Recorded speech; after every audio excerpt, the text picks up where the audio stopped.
ఇప్పుడు మనకి ఎలక్షన్స్ రీసెంట్గా అయ్యాయి. సీఎం రేవంత్ రెడ్డి గారు పెట్టారు. సో ఇప్పుడు మనకి లాస్ట్ టైం కేసీఆర్ గారితో కంపేర్ చేస్తే రేవంత్ రెడ్డి గారి పరిపాలన అంటే 100 రోజులు జరిగింది కాబట్టి ఎలా అనిపిస్తుంది? మాకైతే ఏమి 100 డేస్ ఏం చెప్పలేమమ్మా. ఏదైనా మినిమం 6 months 1 year అయితే కానీ చెప్పలేము. అది సిస్టమ్. అంటే ఇప్పుడు 6 గ్యారంటీలు అని చెప్పి పథకాలు పెట్టారు. సో 6 గ్యారంటీ పథకాలలో ఎంతవరకు అనుసరించారు? మాకైతే ఏమీ రావమ్మా. మేము దాని గురించి ఆలోచించలేదు, ఎందుకంటే మాకు అవసరం లేదు ఫస్ట్ థింగ్.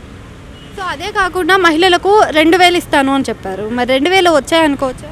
మనకు తెలియదమ్మా, మనం చూడలేదు, మనకు తెలియదు. మన సర్కిల్ ఎవరికి రాలేదు, మన సర్కిల్ ఎవరికి రావు కూడా. ఎందుకంటే అంత కొంచెం ఎంప్లాయీస్ ఎవరికి రావు. లే పీపుల్కి ఇస్తారు కూడా, వాళ్ళకి వచ్చినావు మనకు తెలియదు. రైతు బంధు ఇలాంటివి కూడా ఉంటాయి. మనకేం పొలాలు లేవు కూడా మనకు తెలియదమ్మా. మనకేమి రావమ్మా, ఏమి తెలియదు. ఏ గవర్నమెంట్ ఉన్నా ఏమి రావు. అది ఓకే, అది ఏ గవర్నమెంట్ ఉన్నా ఓకే. ఇప్పుడు కేసీఆర్ ఉన్నాడు, డబుల్ బెడ్రూమ్ ఇల్లు అని అప్లై చేసి 8 ఏళ్ళు అయింది. ఈరోజుకి దానికి అప్డేట్ లేదు. ఇప్పుడు రేవంత్ రెడ్డి రావచ్చు, ఇంకోటి రావచ్చు, ఎవరు వచ్చినా ఏం లేదు, అప్డేట్ అయితే ఏం లేదు. దాని గురించి మధ్య మధ్యలో ఫోన్ చేస్తారు, ఏమండి అంటే అంతే. దాని గురించి మనకు తెలియదు. అంటే ఇప్పుడు రేవంత్ రెడ్డి కూడా మనకి కొన్ని చెప్తున్నాడు కదా, డెవలప్మెంట్ విషయాల్లో కూడా అండర్లైన్స్ వేయాలి అని చెప్పేసి.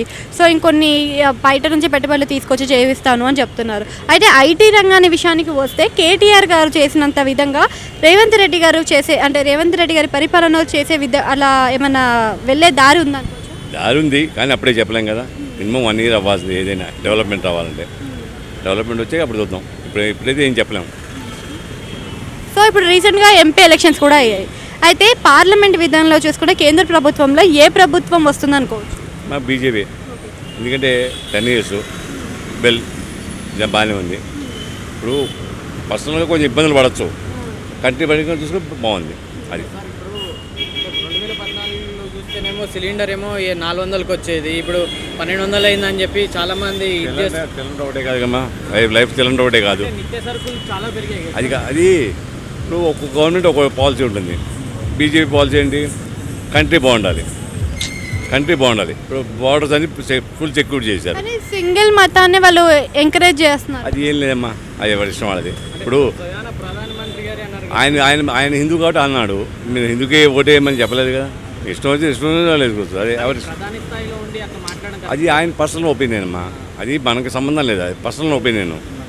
ప్రతి మనిషికి పెడితే ఆయన ప్రధాని ఆయనకి పర్సనల్ ఉంటుందిగా.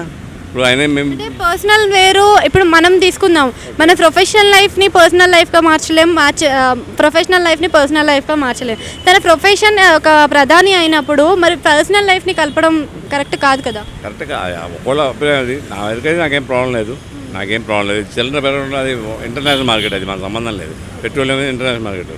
ఈ గవర్నమెంట్ ఇంకో గవర్నమెంట్ చేసేది. ట్యాక్స్లు అంటే పడతానే ఉంటాయి. ఓ పక్క ఇండియా సెక్యూర్ అవుతుంది, అది ఇంపార్టెంట్. ఇప్పుడు బార్డర్స్ అన్ని ఫుల్ సెక్యూర్డ్. అంతమంది ఏ గవర్నమెంట్ ఇంత సెక్యూర్డ్గా లేదు. అంతమంది బీజేపీ ఉన్నప్పుడు కొంత వచ్చింది, ఇప్పుడు మళ్ళీ అలాగే వస్తుంది. అంటే ఇప్పుడు నరేంద్ర మోడీ గారు అని అంటున్నారు కదా, సో ఎన్ని సీట్ల వరకు బీజేపీకి రావచ్చు అనుకోవచ్చు? ఐడియా లేదమ్మా, అసలు ఐడియా లేదు. ఎందుకంటే ఎన్ని సీట్లు ఉన్నా కూడా నాకు తెలియదు. ఓపెన్ చెప్తున్నా, పార్లమెంట్ ఎన్ని సీట్లు ఉన్నా కూడా నాకు తెలియదు.